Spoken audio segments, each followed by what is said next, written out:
What's going on, people? Today, I figured I share a small testimony about myself. I ain't gonna get fully into the whole book because it'd be so long. So I'm just gonna get some key points and see if just sharing what I learned about myself, analyzing stuff and allowing the Lord to allow me to reflect back on my life and understand. So, um, pretty much, I come from a family dynamic of four girls and one boy. So I had two older sisters and two younger sisters. Um, and my mother and father, my parents broke up when I was probably about like 8 or 9. And so what I recall was they had just bought a house and we moved into this neighborhood, but on moving day, it was just my mother and us kids, and my father never came to the house. And so it's, my parents separated at that point, and my mother was devastated, you know, and she started to, when you go through a breakup, like, they were married also. So when you go through something like that, she turned to people, places, and things, and then drugs got involved, and so on and so on, and so that left us in a poor state. Me and my sisters, and our living conditions was really, we were poor.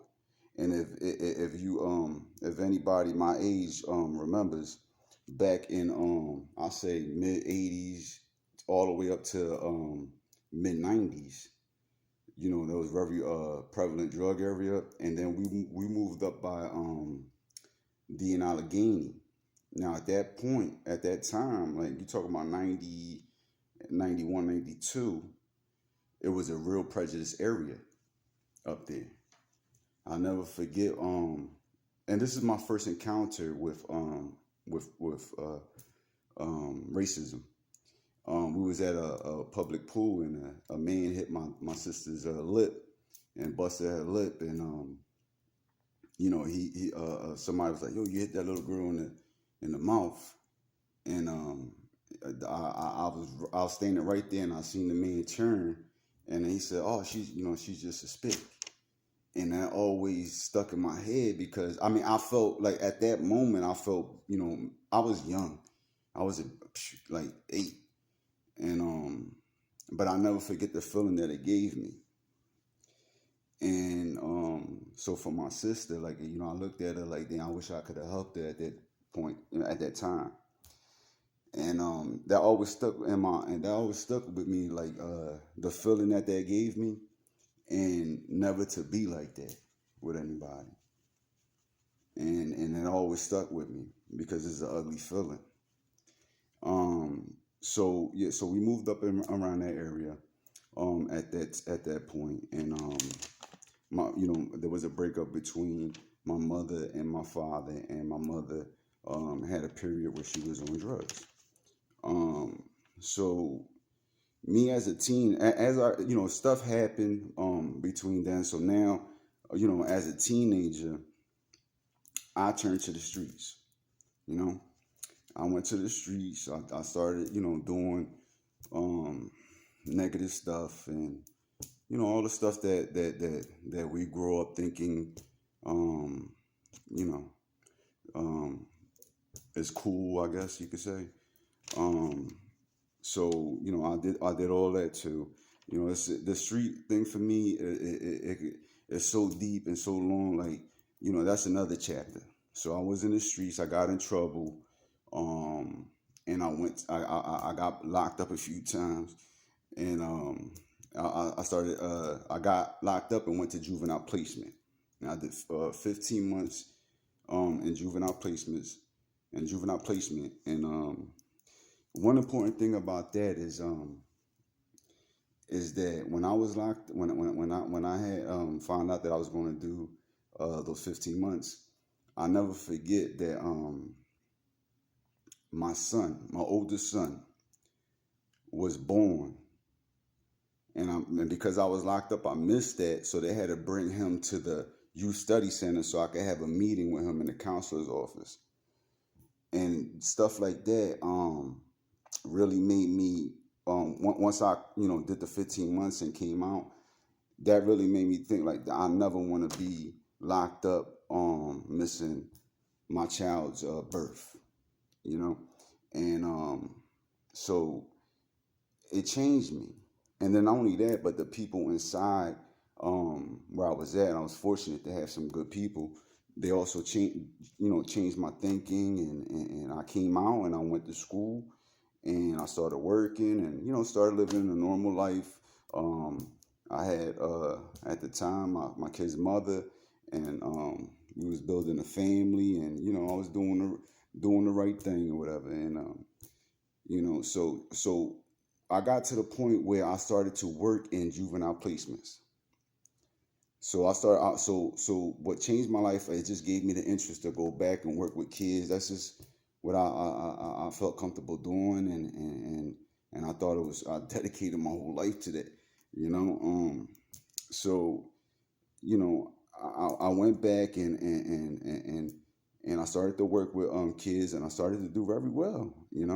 And I started to learn that even though you have more experience and you could relate to kids, because you gotta remember, these kids come from where you come from, so you could relate to them differently than somebody else, and they pick up on that. Like kids on the street are very smart, they're very intelligent, and you can't fool them.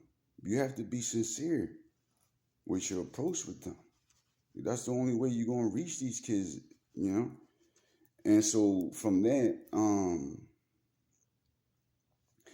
our relationship started to build, and I started to do well. But I found out that it don't, like in certain places, what holds you once you hit a ceiling, you have to go get you have to get more education, because it's a paper that prevents you from getting jobs that you can actually make a difference and not just be the lower level. So I started to learn that, and I started to go back to school, and I started to gain the certificates or the degrees or whatever you needed, because I knew I could do the job. I knew I could do it.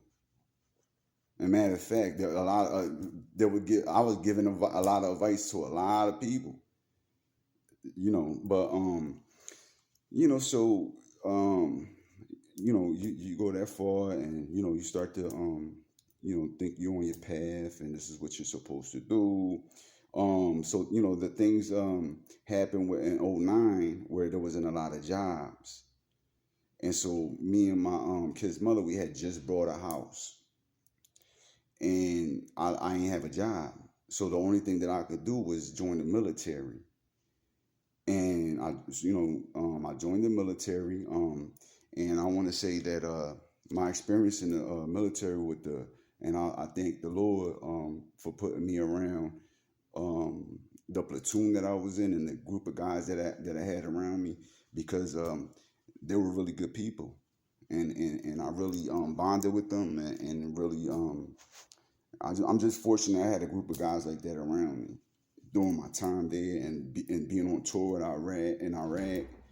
I just never will forget those relationships and the way they treated me, and there's nothing but love for them guys forever. So that was one of the great things about that period, serving in the army and doing a tour in Iraq, because it could have. I have seen platoons where it could have been worse, and I was just fortunate that I was around the group of guys that I was in. So yeah, so I went to the army, did a tour, and when I came back from Iraq, I was kind of beat down. I joined kind of older, and it takes a lot for you to be an infantry soldier. my body was beat down, and so it was like my contract was up, so I just decided to come out because I physically was broke down, and so I went home. I came back to Philadelphia with my family, and within months, I mean, like literally within months, from what I accomplished, within months, I started losing friends. I started to lose assets. I started to lose. I mean, eventually, within months, I even lost my household pretty much. You know what it is to argue with your wife, and then all of a sudden and I'm the type of person, I'm not going like, oh, I live. No, I'm gonna just go. So she said go, I'm gonna go. So bottom line is that I left. I had to leave the house, but like I really didn't have anywhere to go, because on a drop of a dime. But then you start to think like, oh, I'll just give her a couple of days, and it just wound up I never went back. You understand? For circumstances that were out of my control, but over the years you move on, and y'all mend that stuff, and that's sometimes that happens, man. But it's a growing thing, because you have to emotionally go through that, and then not only that, all the struggles that you have to deal and endure up to that. You understand? So it's a process in this stuff, right? So you start to lose. So I started to lose all those things, right? Everything. Now, and also too, what I noticed is that every job that I would get. Now, mind you, I'm qualified for the positions. I'm a veteran on top of that. I know how to do it. Like, I started to understand that I was not. I couldn't get a job. I couldn't hold a job. I couldn't. I would get hired and something happened. Now, certain things were like certain things that were happening to me. Um, you know, I could say I should have. If I know what I know now, it would have been a different thing. But that's the process of growth and understanding it. It's like this. I have to take blame for some of that, because sometimes it's my choice. You know what I'm saying? But as the story goes on, you'll start to identify certain things too. So I started to learn that. So I mean, when it started, I couldn't get a job. I couldn't hold a job. I couldn't. And if I got a job, something was going on. It was just always something with trying to get back on track, right? So around November of 2020, right? I say around that time, I just started to feel different. I started to uh, seek God more. I started to change my diet, and a lot of the things was happening, and I was not even aware of why I was going through this. I just know that I just wanted to do this, and I wanted to do that, and I wanted to go say sorry to people. I was just doing things that because of my feelings were changing. And I was like, dang, I know I did wrong, so I need to go talk to my kids. I need to go talk to their mother. I need to go talk to my sisters. I need to go talk, you know what I'm saying? For the way I've been acting. And that's what I was doing around that time. Now, but also, around that time, I started to get more in prayer, to seek God more, because as I started to notice that around when I was telling people how I was feeling, their reaction and their energy made me think that I was doing something wrong by telling them I'm sorry or whatever. You understand? So I had to go to prayer more and ask, like, Lord, please guide me and show me if I'm, if this is what I'm supposed to be doing. Or, you know what I'm saying? Because I was feeling like I was doing something wrong by doing it. I don't know. It was a weird feeling, but later on I understand. Getting more in prayer and humbling myself to God and allowing Him to give me the understanding on areas I needed to heal to improve myself as an individual. Even God giving me the understanding that I didn't grieve properly from my mother's passing.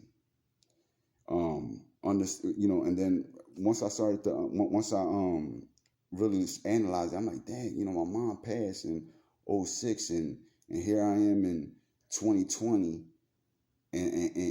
or 2021, and really didn't grieve properly for my mom passing because I was just such on the rush. I mean, I joined the army within 6 months. I was in Iraq within 6 months from the streets to Iraq. Understanding relation. This is where the understanding and relationship started for me. Was going into this year, right? After starting a bit, so I started a business, and I started to create the ideas and the route that I wanted to do. And when I started to dedicate the time to it, I started to lose people around me. And a lot of things started acting crazy. A lot of stuff started acting funny. I started to notice certain things. But and I started to notice that when I started to put in the time and started to implement this idea of this business that I was trying to do that'll help the community, and that was that's what I was wanting to do, and pretty much help people that had to go through what I've been through my whole life, and helping people like my mother, helping people like my kid's mother, like myself. That the stuff that we had to go through is just try to aid in those areas, and that's what I wanted to do.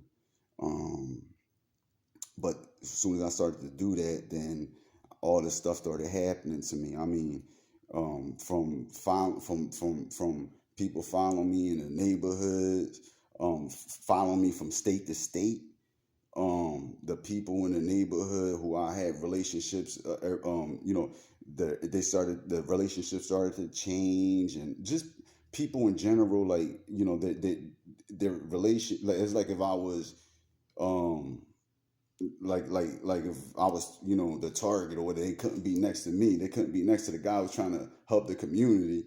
You understand what I'm saying? So I started, like, I didn't understand why people was acting like that. So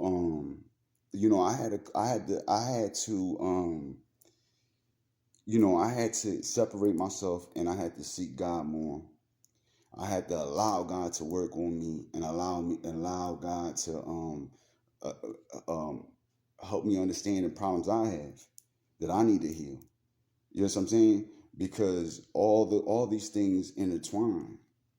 Once you start to work on yourself, you start to notice that there's root causes, and certain people in your lives made you feel a certain way, and so you got to heal from that and move on from that. But you start to see these things, and it helps you grow as an individual, because now you see how certain things played out in your life, how it happened, and how you grew from that. And I had to give all the glory to the Lord Jesus Christ, because he like I learned that, but I also understood it. You understand? Like I also understood where I could like, all right, you know what, this is a challenging area, but I'm gonna do my best to improve. Cause you're human. You can get mad and you can act out sometimes. Or, I mean, no, and I want to say act out like as far as you're gonna go super crazy. I'm saying like act out like you could say a curse word, or get angry about something, because that you improve on getting better in those areas, so that way it don't affect you as much. It don't take you to that point, and so that's the growth in identifying that, and doing it. I mean, going through this stuff and allowing God to take, to improve you as a person by teaching you is a great thing, because you improve as a person.